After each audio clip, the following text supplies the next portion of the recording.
Behaviour of detachment एक बढ़िया चीज़ क्यों है। बट इस पर बात करने से पहले ये जान लेते हैं कि बिहेवियर ऑफ डिटैचमेंट है क्या।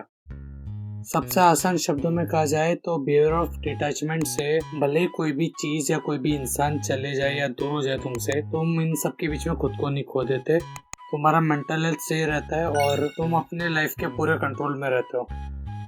अब मैं इसके बेनिफिट्स बताऊंगा जिससे आपको पता चलेगा कि ये बिहेवियर ऑफ डिटैचमेंट रखना ज़रूरी क्यों है। अब बताए जाने वाले फायदों में से नंबर 1, बिहेवियर ऑफ डिटैचमेंट तुम्हें लोगों से कंट्रोल होने से बचाता है। अब बहुत बार लोग कंट्रोल पावर या पोजीशन के बेस पे नहीं, कुछ इमोशन के बेस पे भी करते हैं। जैसे कि अगर तुम मेरा ये काम नहीं करोगे तो मैं तुमसे कांटेक्ट तोड़ दूंगा। बिहेवियर ऑफ डिटैचमेंट हर बार बोलना बहुत लंबा जाता है, इसको बीओडी बोलते हैं।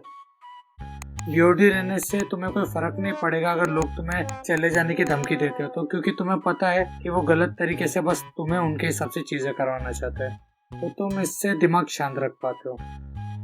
अगला ये कि तुम तुम्हारा मेंटल हेल्थ को ज्यादा इम्पोर्टेंस देते हो रेदर देन ये बात से डरने कि तुम अकेले रह जाओगे। इसका फायदा ये है कि तुम वही लोग चूज करोगे जो तुम्हारे आसपास रहने के लायक है और बाकियों को तुम बाजू में कर दोगे।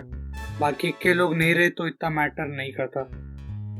अगर तुम ऐसे इंसान हो जो लोगों से अटैचमेंट इश्यूज रखने की वजह से उनका बेकार बिहेवियर झेल लेते हो तो बीओडी बहुत सही चीज है तुम्हारे लिए। अब इसे एक्शन में लाना और इसका लेवल एनहांस करना कैसे पॉसिबल है। तो नंबर 1, ये बात समझो कि किसी का रहना या जाना, तुम चाहे कुछ भी बोलो, वो उनका खुद का चॉइस है और उस पर आपका कोई कंट्रोल नहीं है।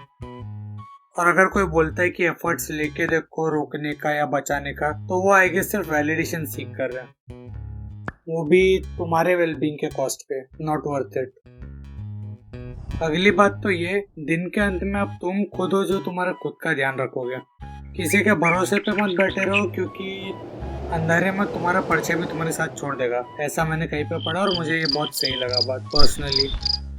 लोगों का तुम्हारी जिंदगी में रहना अच्छा है, बट इसका ये मतलब भी नहीं कि तुम उन्हें कंट्रोल दे दो खुद का और तुम्हारे लाइफ का, जिसके वजह से वापस तुम्हारा दिमाग खराब हो और उसमें मजा नहीं है। लास्ट में जो तुम करोगे तुम्हें ही झेलना पड़ेगा। वो लोग कुछ देखने नहीं आएंगे अगर तुमने उनको कंट्रोल दे भी दिया तो सब तुम्हारे ऊपर ही आएगा लास्ट में, तुम्हारी की बोली हुई चीजें। और ये सबसे इम्पोर्टेंट चीजों में से एक, दूसरों के पास अपना खुद का सोचने का तरीका होगा, खुद के ओपिनियंस होंगे और वो तुमसे डिसएग्री करेंगे बहुत सारी चीजों में से या फिर लगभग हर चीज में से। Be okay with it. और किसी को अगर चिढ़ आता है जस्ट बिकॉज तुम उससे डिसएग्री करते हो तो वो उनका प्रॉब्लम है। अगर वो खुद से अलग या ऑपोजिट ओपिनियन नहीं ले सकते तो उनके मैच्योरिटी में कमी है, उस पर आप कुछ नहीं कर सकते। टू कंक्लूड, ना आप किसी के गुलाम हो किसी तरीके से, ना कोई आपका गुलाम है किसी भी तरीके से।